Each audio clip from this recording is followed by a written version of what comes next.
नमस्कार मित्रांनो, मी भूषण रमेश महाजन नाशिक. आज आपण अशा विषयावर संवाद साधणार आहोत, जो विषय म्हणजे कुठलीही पूजा अर्चना करत असताना मोबाईल वापरला जातो किंवा ती PDF वापरली जाते. ती PDF वापरणं योग्य आहे का? त्यातून फलप्राप्ती होते का? तसं करावं का? त्याविषयी आपण चिंतन करणार आहोत. तर कार्यापरत्वे नैपुण्यते कर्मांतरी पूर्णत्वे वर्णित ग्रंथादर्शुनी. कार्यापरत्वे जे काही धर्मकार्य आहे, धार्मिक विधी आहे, तो जो केला जातो तेव्हा त्यात काय असतं तर नैपुण्य धर्मकर्मांतरी नैपुण्य असतं. नैपुण्य म्हणजे पूर्ण फल प्राप्त होणार. कशातून? ते धर्मकर्म केल्यानंतर तुम्हाला प्राप्त होणार, यात कुठलीही शंका नाही. परंतु ते पूर्णत्वास कसं जाणार तर पूर्णत्वे वर्णित ग्रंथादर्शुनी.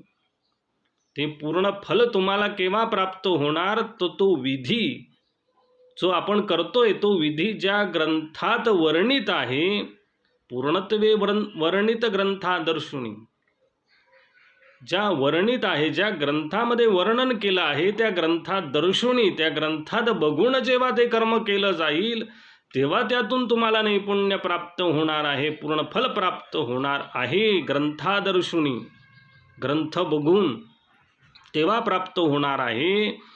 इथे मग तुम्ही मोबाईलवरची जेव्हा PDF बघून कर्म करत असाल, मग तो धार्मिक विधी असेल तर मोबाईल PDF वापरून कर्म करू नये. कारण ते पूर्णत्वास जात नाही, नैपुण्य प्राप्त होणार नाही. नैपुण्य कधी प्राप्त होईल पूर्ण फल? जेव्हा ते ग्रंथादर्शुनी, ग्रंथात बघून केलं जाईल तेव्हा ते प्राप्त होणार आहे, त्याशिवाय नाही. म्हणून मोबाईलवरची PDF बघून कर्म करू नका. दुसरा विषय असा आहे की आपल्या सरस्वतीचं वर्णन वेदशास्त्र पुराणामध्ये कसं केलं आहे तर धर्मकृत्य रीते विना पुस्तकधारिणी.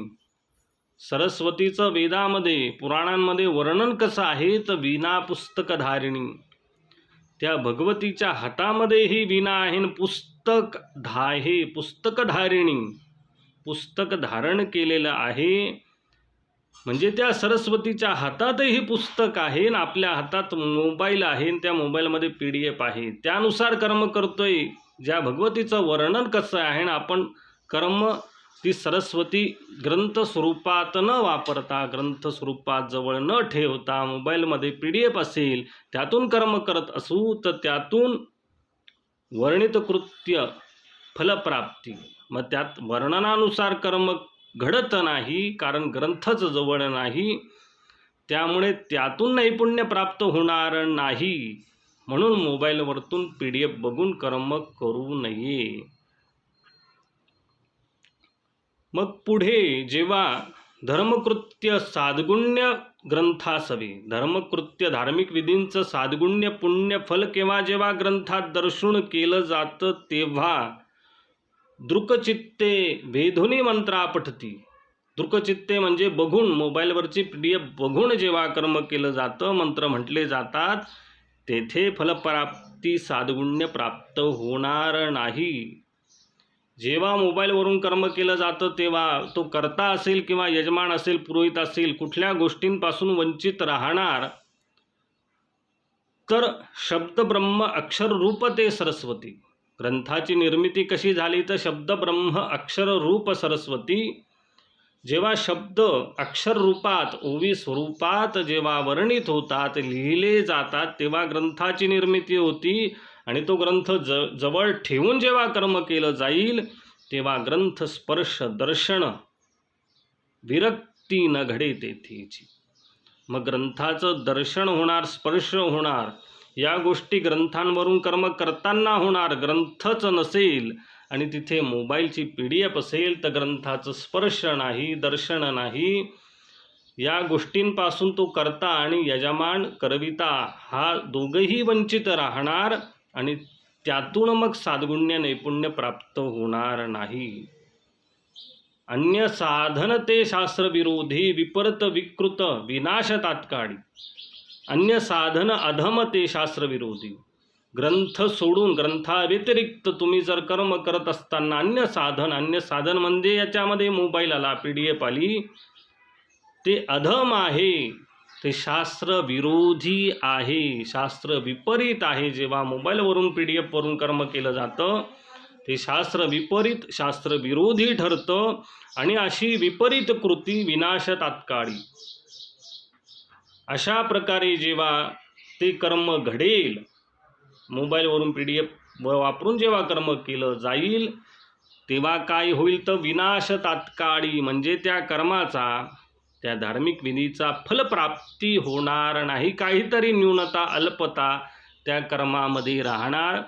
नैपुण्य नाही, नैपुण्य म्हणजे पूर्ण फल, त्यामध्ये कुठलंही यत्किंचित उरत नाही, ते नैपुण्य त्याला म्हणतात. त्या गोष्टी प्राप्त होणार नाही. अशा प्रकारे म्हणून मोबाईलवरून PDF बघून कर्म करू नये. आणि या गोष्टीचं धर्मरीते खंडन वितंडवादे करी, फलीभूत न तेथे न्यूनते राही.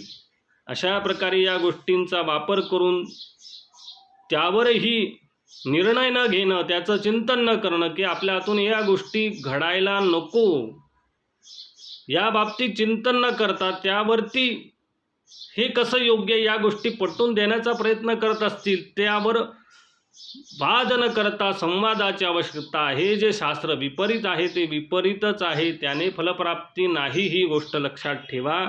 एक तर तुम्ही कर्म करताना एक तर कंठस्थ करून कर्म करा. कंठस्थ नसेल होत तर ग्रंथादर्शुनी, मग पाठपुस्तक किंवा ग्रंथ यावरचा अवलोकन करून बघून ते कर्म पूर्णत्वास नेणार. त्याने यजमानाचाही फलप्राप्ती आहे आणि कर्त्यालाही समाधान आहे. म्हणून इथे मोबाईलवरून PDF वरून कुठलाही धार्मिक विधी करू नका.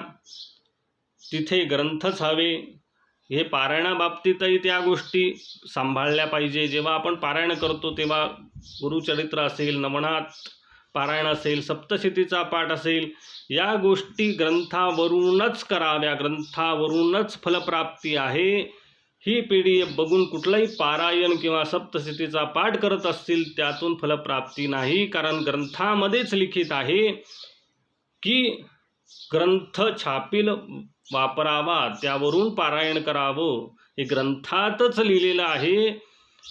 हस्तलिखित ही ग्रंथ वापरू नये किंवा मोबाईलची PDF वापरू नये.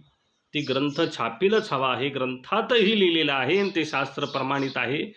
म्हणून विषय इतकाच की मोबाईलवरून PDF वरून कर्म करू नका. ते शास्त्र विपरीत कसं आहे ते तुम्हाला मी सांगितलं. याविषयी आपणही चिंतन करा.